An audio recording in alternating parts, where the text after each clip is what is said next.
one thing, and thank you for sharing all that about hemp cannabis, because that's kind of a little bit of our hidden history. People don't realize that. They think, they hear the word marijuana, which is actually a slang for the hemp or the cannabis plant, and they think, oh, you must be a pothead, right? They don't realize the thousands of medicinal and therapeutic uses for this plant. Oh, yeah. And so I think that's really important for people that are watching to know that this is a medicinal plant.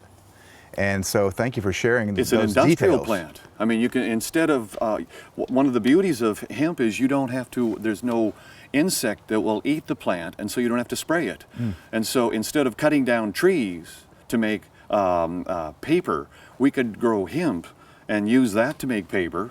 You can use it to make materials, canvas, clothing. It's an industrial material. It's a nutritive material, and it's a medicinal substance. And you mentioned the DEA study at UCLA. Yes. The first study that I'm aware of was back in the early 70s, also at the behest of the DEA and the National Institutes of Health.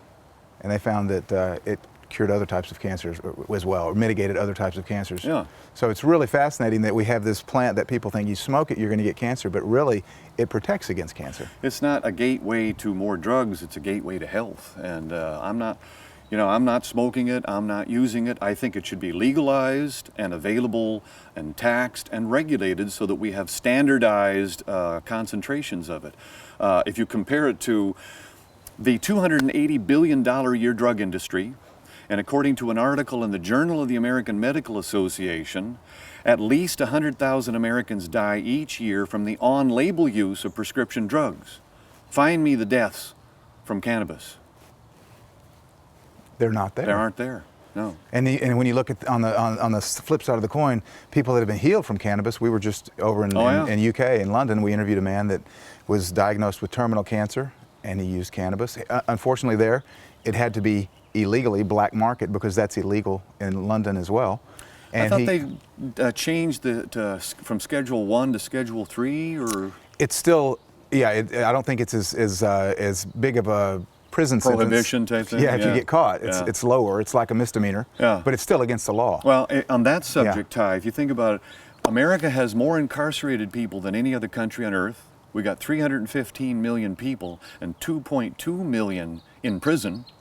And half of those people are in prison for non-violent drug offenders, and 17,000 are in there for marijuana use. That's ridiculous. It is. We pay $55,000 a year to keep somebody in jail for this. That makes no sense. For growing or smoking a plant. Yeah. So I'm hoping that rational thought comes to modern medicine, that the government officials employ rational thought as part of regulations, and that Americans get healthier. And the best idea is, you don't have to go to the doctor or a hospital if you take care of yourself. And that's what this Welcome to My Pharmacy is all about. I love it, Patrick. Well, thank you for sharing with us today. This is fascinating.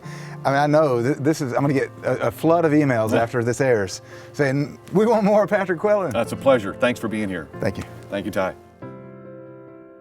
Hi, this is Ty Bollinger. Thanks for watching. If you enjoyed the video that you just saw, click the link below to subscribe to our YouTube channel, and we will provide you with the most up-to-date information from nutritional experts all over the world to help you stay healthy.